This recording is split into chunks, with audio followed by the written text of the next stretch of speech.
भारत सरकार द्वारा पूर्व सैनिकों के लिए हर एक स्कीम बहुत ही महत्वपूर्ण है।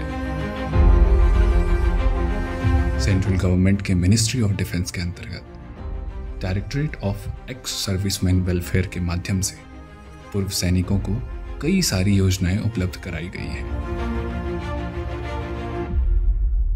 केंद्र सरकार ने हमें पूर्व सैनिकों के लिए कई महत्वपूर्ण योजनाएं दी हैं। उनमें से कुछ प्रमुख योजनाएं हैं penury grant, vocational training grant और पैराप्लेगिक रिहैबिलिटेशन सेंटर्स। और एक महत्वपूर्ण योजना जो कि legal aid clinic at district level 26 जुलाई 2025 को नालसा केंद्र का उद्घाटन किया गया, जो कानूनी जागरूकता और सहायता प्रदान करने की दिशा में एक महत्वपूर्ण कदम है। जिला सैनिक वेलफेयर ऑफिस में अब तक 24 district level legal aid cell स्थापित किया गया है।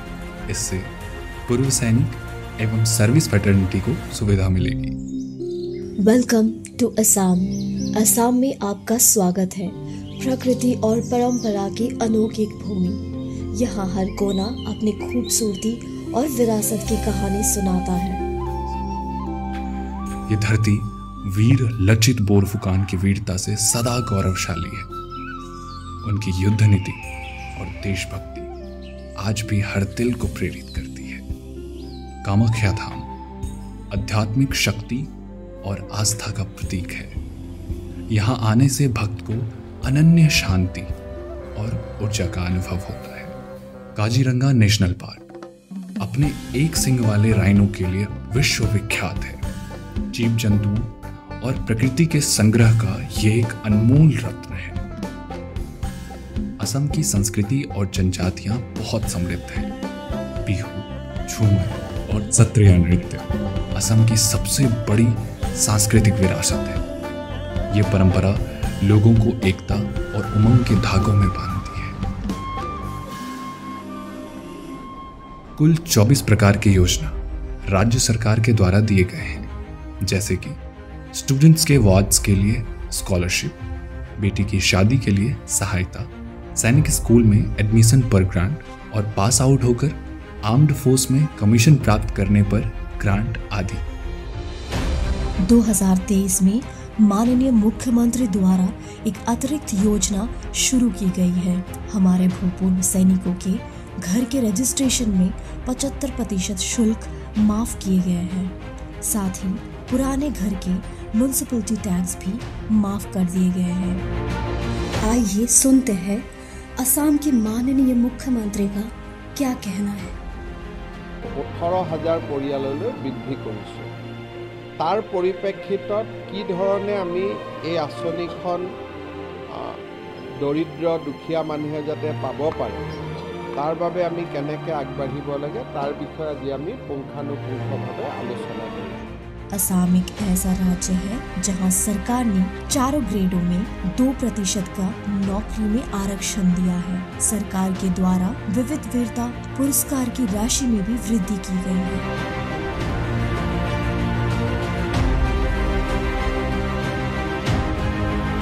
राज्य और जिला सैनिक कल्याण कार्यालयों में कर्मचारी की भर्ती में असम सरकार के साथ हमारा समार्थी संबंध बना हुआ है। आज के दिन 95% अधिकारी और 86% कर्मचारी की पोस्टिंग हो चुकी है। बचे हुए पदों के लिए प्रक्रिया प्रवेश में है। असम के 35 जिलों में 17 ZSWO और 2 वेलफेयर ऑर्गेनाइजर की स्वीकृति प्राप्त है। आज असम में 50,000 से अधिक पूर्व सैनिक हैं और ये संख्या तेजी से बढ़ रही है।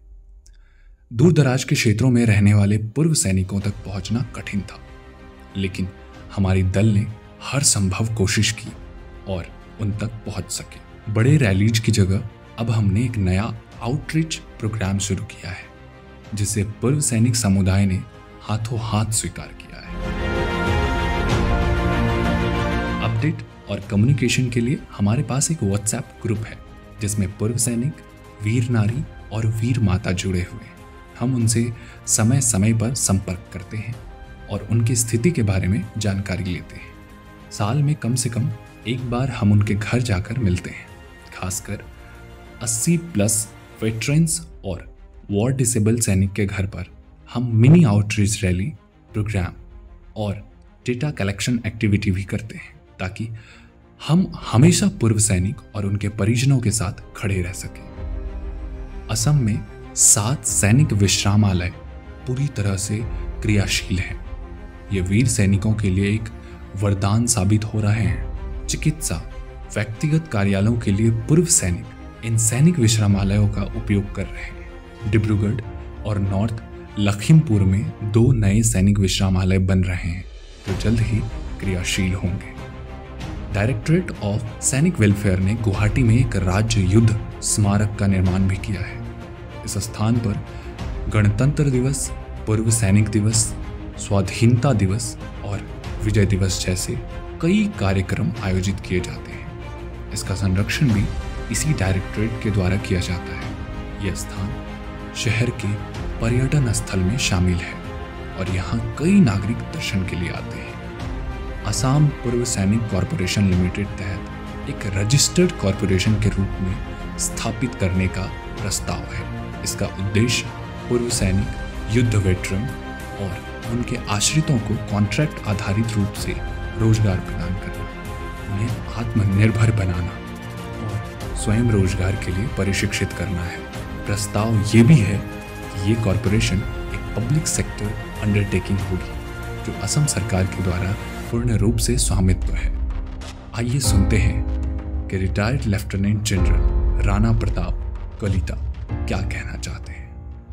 Assam has a very vibrant ESM community of close to 50,000 whose welfare activities are being ably looked after by the Rajya Sainik Board Assam under the guidance of our state government.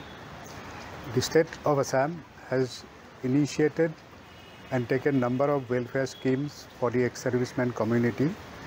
The measure one being a reservation of 2% in the Group A services. I wish Rajya Sainik Board all the best in all their future.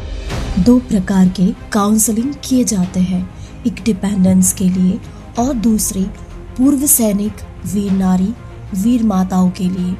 इसका उद्देश्य ये है कि वे उद्यमी बन सके या किसी नौकरी के क्षेत्र में अपना कैरियर बना सके जिससे वे अपने आत्मनिर्भर जीवन स्वाभिमान के साथ जी सके। डायरेक्टरेट स्किल डेवलपमेंट प्रोग्राम्स पर केंद्रित है ताकि पूर्व सैनिकों की रोजगार योग्यता और आत्मनिर्भरता बढ़े। नए संस्थानों को परिचित किया गया है और MOUs साइन किए गए हैं जिनमें एक Assam skill university and north east skill centre के साथ है जिसमें स्पेशलाइज्ड ट्रेनिंग दी जा रही है। हम आने वाले दिनों में कुछ कोर्सेज के बारे में सोच विचार कर रहे हैं। वीर माता, वीर नारी, ऑर्फन, डिपेंडेंट गर्ल चाइल्ड के लिए ताकि वो आत्मनिर्भर बन सके, जिसमें से कुछ हैं। फिलहाल 18 CSC कॉमन सर्विस सेंटर चल रहे हैं और 17 और पाइपलाइन में हैं। इन केंद्रों का संचालन पूर्व सैनिकों द्वारा ही किया जा रहा है। ऑपरेशन सिंदूर के दौरान अनेक ESM ने स्वैच्छिक रूप से सिविल डिफेंस ऑर्गेनाइजेशन में योगदान दिया। ये एक मिसाल है सैनिकों के राष्ट्र के प्रति समर्पण का। हाल ही में असम में 3208 सिविल डिफेंस वॉलंटियर्स ने हमें योगदान दिया है। आइए सुनते हैं असम के माननीय राज्यपाल का क्या कहना है। नमस्कार, मुझे प्रसन्नता है कि केंद्रीय सैनिक बोर्ड ने हमारे देश के विभिन्न राज्यों द्वारा अपनाई गई उत्कृष्ट कार्य प्रणालियों को प्रदर्शित करने के लिए इस सम्मेलन का आयोजन किया है। यह केवल एक औपचारिक बैठक नहीं बल्कि देश के सशस्त्र बलों के प्रति हमारी कृतज्ञता और सम्मान की अभिव्यक्ति का पावन अवसर है। असम हमारी सांस्कृतिक विविधता, प्राकृतिक सौंदर्य और अदम्य साहस की भूमि रही है। यहाँ 2 लाख से अधिक पूर्व सैनिकों का एक सशक्त समुदाय है जो न केवल असमिया समाज का गौरव है बल्कि राज्य के विकास की हर धारा में अपना अमूल्य योगदान दे रहा है। सैनिक कल्याण निदेशालय असम अपने जिला सैनिक कल्याण कार्यालयों के माध्यम से राज्य के सबसे दूरस्थ और कठिन इलाकों तक पहुंचकर इन वीरों और उनके परिवारों से जुड़ा हुआ है। इस वर्ष सैनिक कल्याण निदेशालय ने मेरे एक महत्वपूर्ण कार्यक्रम राष्ट्रीय कृतज्ञता एवं जागरूकता योजना में सक्रिय भागीदारी की। इस योजना का उद्देश्य है असम के युवाओं में देशभक्ति, अनुशासन और कृतज्ञता की भावना का संचार करना। मात्र 3 महीने में यह पहल 275 से अधिक शैक्षणिक संस्थानों तक पहुंची और लगभग 40,000 विद्यार्थियों को विभिन्न प्रेरक सत्रों से जोड़कर उनमें राष्ट्रीय गौरव की ज्योति प्रज्वलित की। यह प्रयास विकसित भारत के हमारे सामूहिक सपने को साकार करने की दिशा में एक सशक्त कदम है। सैनिक कल्याण निदेशालय केवल कार्यक्रमों तक सीमित नहीं है, बल्कि पूर्व सैनिकों, युद्ध के बहादुर वीरों के माताएं, वीर नारियां और उनके परिजनों के सहयोग में सतत कार्यरत है। पिछले 2 वर्षों में राज्य भर के पूर्व सैनिकों के लिए 100 से अधिक जनसंपर्क एवं सहायता कार्यक्रम आयोजित किए गए हैं। यह उनकी निष्ठा, संवेदनशीलता और सेवा भाव का जीवंत प्रमाण है। मुझे विश्वास है कि असम राज्य का सैनिक कल्याण निदेशालय अपने सकारात्मक दृष्टिकोण, कर्मठता और मानवीय संवेदना के बल पर एक आदर्श उदाहरण प्रस्तुत कर रहा है। आज इस पावन अवसर पर मैं न केवल इस सम्मेलन की सफलता की शुभकामनाएं देता हूं, बल्कि पूर्व सैनिक समुदाय को यह आश्वासन भी देता हूं कि उनके कल्याण, सम्मान और सुख समृद्धि के लिए यह सरकार सदैव उनके साथ अडिग खड़ी रहेगी। जय हिंद। राजभवन से सैनिक वेलफेयर को हमेशा पूरी तरह सहयोग मिला है। उनके मार्गदर्शन से सैनिकों के कल्याण की कई योजनाएं सफलता से लागू हो पाई हैं। ये सहयोग सैनिक समुदाय के लिए एक प्रेरणा का स्रोत है। निर्देशालय ने इस वर्ष असम के माननीय राज्यपाल के साथ एक मुख्य कार्यक्रम राष्ट्रीय कृतज्ञता एवं जागरूकता योजना में भी भाग लिया है। कम समय में निर्देशालय 275 शिक्षण संस्थानों से जुड़ने में सफल रहा, जिससे 40,000 से अधिक विद्यार्थी इस कार्यक्रम से लाभान्वित हुए। इसने युवा मानसिकों में राष्ट्र गर्व की भावना जगाई है, जो भारत के विकसित भारत बनने के लक्ष्य के लिए आवश्यक है।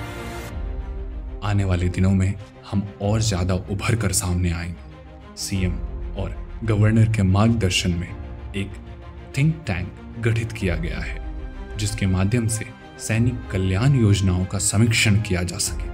इसके साथ ही हम और मजबूती से आगे बढ़ेंगे।